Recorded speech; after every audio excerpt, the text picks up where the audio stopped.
The media world is changing. We've moved beyond just watching TV. We go online. We watch videos on YouTube. We talk about our interests on blogs. We connect with old friends on social networking sites, and we often do it all at the same time. This collision of old and new media is defined as media convergence by Henry Jenkins in his book Convergence Culture, Where Old and New Media Collide. Jenkins is on the leading edge of media convergence studies. He is let's just let him tell you who he is. I'm Henry Jenkins. I'm the co-director of the Comparative Media Studies program at the Massachusetts Institute of Technology.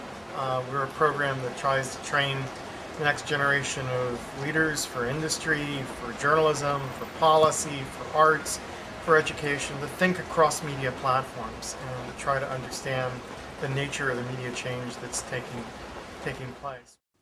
Jenkins says the goal of his book is to help ordinary people understand convergence culture and help industry leaders and policymakers understand the consumer perspective. Jenkins looks at fans using new media to interact with popular culture and the corporate clashes created by this participation. Reality television is one area where fan involvement has grown. When Survivor debuted, online communities sprung up not only to talk about the show, but to pool their knowledge so they could spoil the results.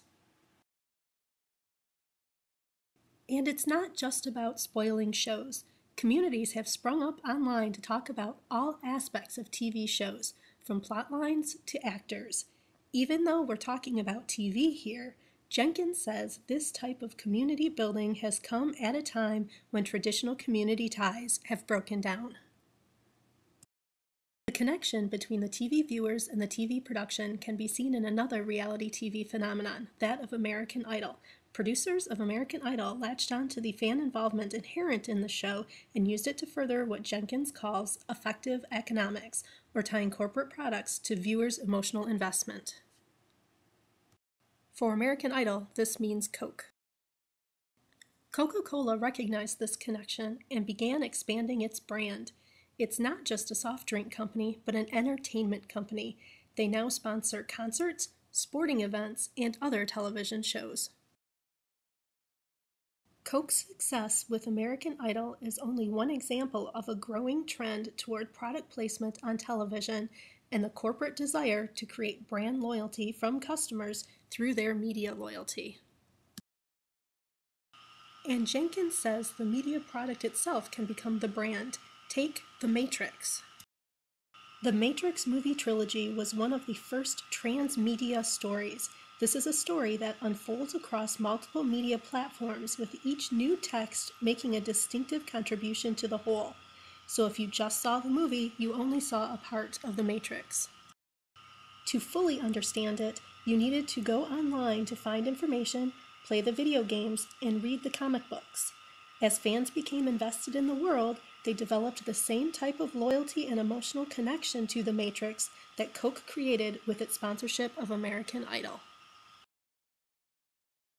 After you have a brand and have loyalty, the next step in media convergence is fan participation. This means things like Harry Potter fans writing fan fiction and Star Wars fans creating their own movies. The level of acceptable fan participation has created a unique situation for owners of the media as they try to navigate the line between copyright infringement and fan investment that drives sales. Media companies have tended to react in one of two ways to fan participation, either by placing strict prohibitions on using copyrighted materials or through collaboration by setting up guidelines for fan participation. George Lucas was one of the pioneers of collaboration by allowing fans leeway in creating their own Star Wars materials and even creating a fan movie contest. But he also sought control over his brand by setting limits on content, such as by restricting content to PG levels, since he sees Star Wars as a kid-friendly universe. J.K. Rowling has also allowed fan participation with Harry Potter, though she has also sought legal protection when attempts are made to make a profit from her creation. Warner Brothers, which owns the Harry Potter movie rights, has come down hard on fan participation to the point of sending out cease and desist letters to children. Harry Potter fan participation is also an example of the new literacies that come from media convergence. Jenkins says that just as we would not traditionally assume that someone is literate if they can read but not write, we should not assume that someone possesses media literacy if they can consume but not express themselves. Beyond fan fiction, fans participate in media in a variety of ways. It's not unusual to not only watch a TV show, but to go online to talk about it. For example, you could watch an episode of Doctor Who, then go online to discuss the events of the episode, and then create a music video using scenes from the show.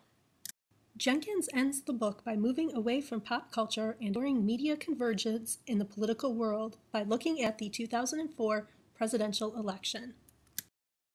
Satirical videos posted on YouTube, photographs manipulated in Photoshop to create editorial content, and blogs devoted to specific ideologies are examples of the way in which different medias are converging to shape how we interact with the election process.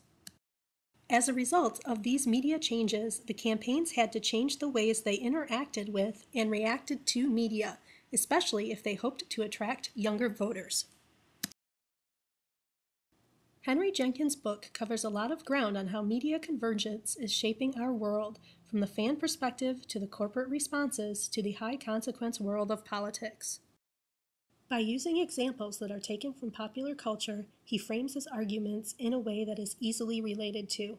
You may not have seen The Matrix, but his explanation of how different media work together to create a whole can be easily transferred to a subject you may know, like trying to solve web puzzles set up before the release of the movie Cloverfield, or trying to understand the numerology in Lost by seeking out fan sites, or reading Season 8 of Buffy the Vampire Slayer in comic book form.